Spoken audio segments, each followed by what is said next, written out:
author of several books, including her latest, Looking for Lorraine, and she's a Hughes Rogers Professor of African American Studies. Give it up, Miss Imani Perry!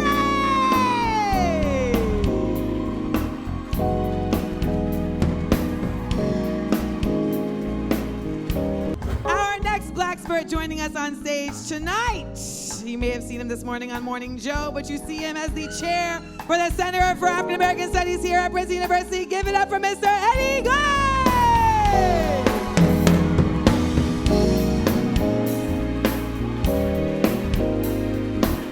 And what fam will you be repping tonight? Fly, of course. All right, so let's rep for the Fly fam. Let me hear y'all say, we rep. Oh, and what fam will you be repping tonight? The woke fam. Yeah, I can see that. Woke fam. Let me hear y'all say, we read. We read. And we're single. This first game of the night is a game called SPLAIN It. Okay?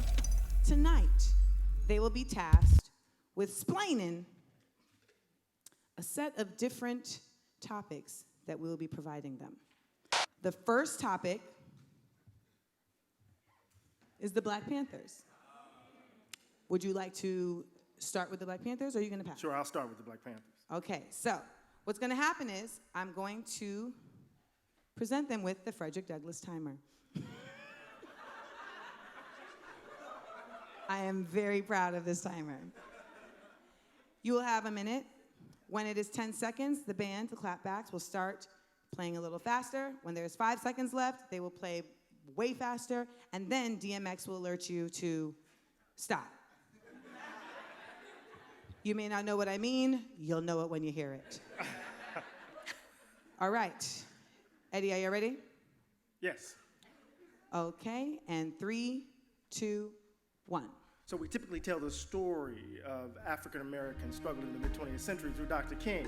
But in October of 1966, some students at Merritt Community College organized the Black Panther Party. It was actually predicated upon what was happening in UCLA with CAP, Community Action Patrol, where students were following police with law books, making sure that they would arrest and behave properly. One of the things that they realized was called Stuart Huey Newton, who was part of the founding members along with Bobby Seale, right? He realized that they could carry guns. Now, what they did is that they knew that they could carry the gun, but when they were in the car, they couldn't have the bullet in the chamber. So one of the things that led to their emergence as a national organization is that they stopped some police. Police were manhandling someone. And then as they stopped them, they came and the police said, you can't patrol us. He said, according to the law, according to statute such and such and such, we can stand so many feet from you. And then they realized they didn't have the bullet in the chamber, and they went, ka, ka, ka, ka.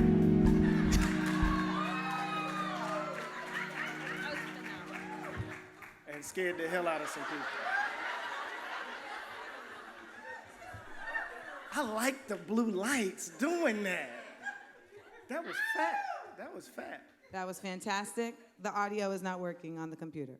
All right, so that was great. Give it up for Mr. Eddie. Dr. Imani Perry, you will be splaining Marcus Garvey's UNIA, Universal Negro Improvement Association. Yeah. She's like, whatever. Throw something at me I don't know. Are we ready, clapbacks? And 3, 2, 1. The Universal Negro Improvement Association was founded by Marcus Mosiah Garvey, a native of St. Ann's Bay, Jamaica. He came to the United States initially inspired by Booker T. Washington's Tuskegee model, but by the time he got here, Washington was dead, and yet he still decided to build a political organization. He built a national and international political organization of black folks with the ultimate vision of returning to Africa and building an African empire. He celebrated black skin, black features, blackness generally in a way that many of the other civil rights organizations refused to. It was an organization that inspired people to such an extent that it became the largest black political organization in the United States.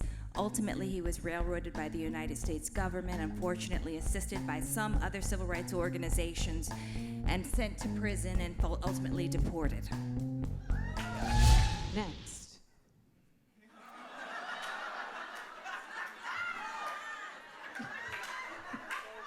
Pass. That's not fair. Okay. All right. You got it? Oh, shh. Not the song. She hit you with an uppercase TUH. Yes. All right, 3, 2, 1, hit it. The cornrow is a 3-stranded braid that is attached to the head. If you do the cornrow in an underhanded way, that's conventionally called a cornrow. In other parts of the black world, it's called a cane row. And if you do it in an overhand fashion, occasionally it's called a French braid, but that's a misnomer because it is African in origin.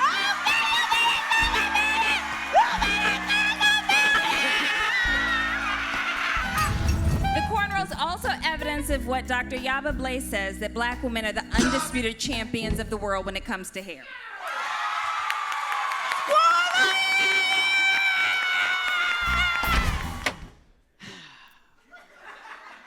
Brother. It's a wrap. I told you. It's a You wrap. did. It's a wrap.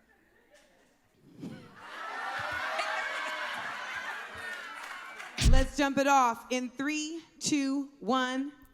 The zoot suit is reflective of the ways in which black people stylize black space and time. The way they take advantage of their bodies as a canvas, as a source of art. We see the suit, right, in so many ways affecting blackness in space. But what's interesting, in June of 1943, we saw the Zoot Suit riots. The Zoot Suit riots, which had everything to do with those who were overseas, white folk fighting the war, while Mexicans, people of color, black people were wearing the Zoot Suit, stylizing space and time, and they were not fighting in the war, so these sailors attacked them. So it was not only an attack on black bodies, it was an attack on black and brown style. So the Zoot Suit itself represents this kind of intersectional, cross-cultural moment that's not just simply reducible to black style, you see. It has some kind of relationship to that underhanded braid that we see. And that overhanded braid, they're related.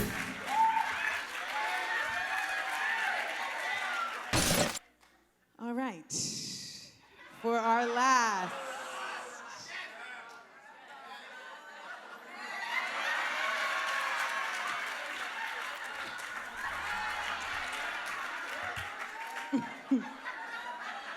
First, we see a handshake and then a dap up. Now, Dr. Perry, 3, 2, 1. Okay, the dap up is a traditional form of black male greeting.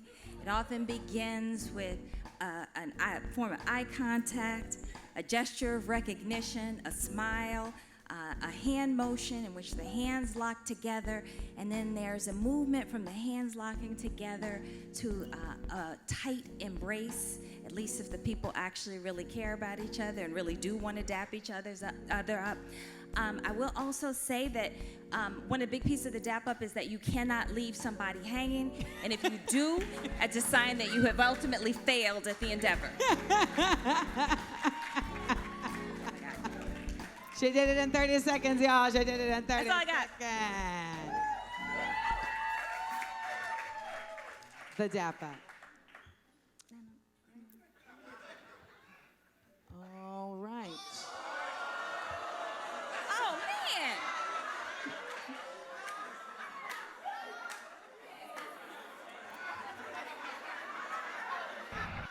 So please, Brother Edit, school us in 3, 2, 1. There is something beautiful about black life. It is found in the way we love each other, the way in which we build community, the way in which we navigate the difficulties of white supremacy. But there is a scourge, there is a disease, there is something that haunts us. And it has something to do with what is called, it's a condition, it's a physical condition, it's called ashiness. And what is ashiness? It is the threat, the overwhelming threat, the metastasizing threat of dry skin.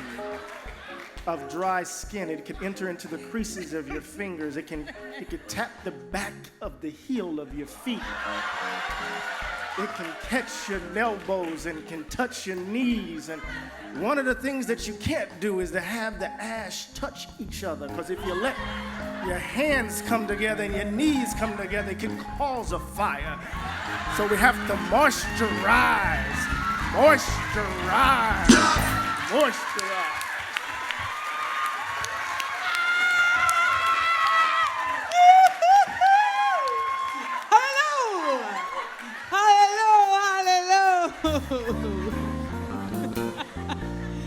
A moment of ebony. That was a moment of ebony excellence. We gotta moisturize, moisturize, moisturize. Y'all give it up for our black spurts. Who do we feel explained it best?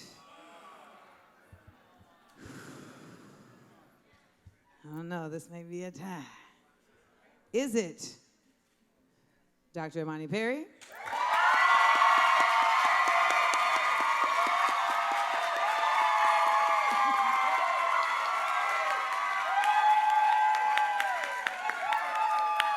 Or Dr. Eddie Gage?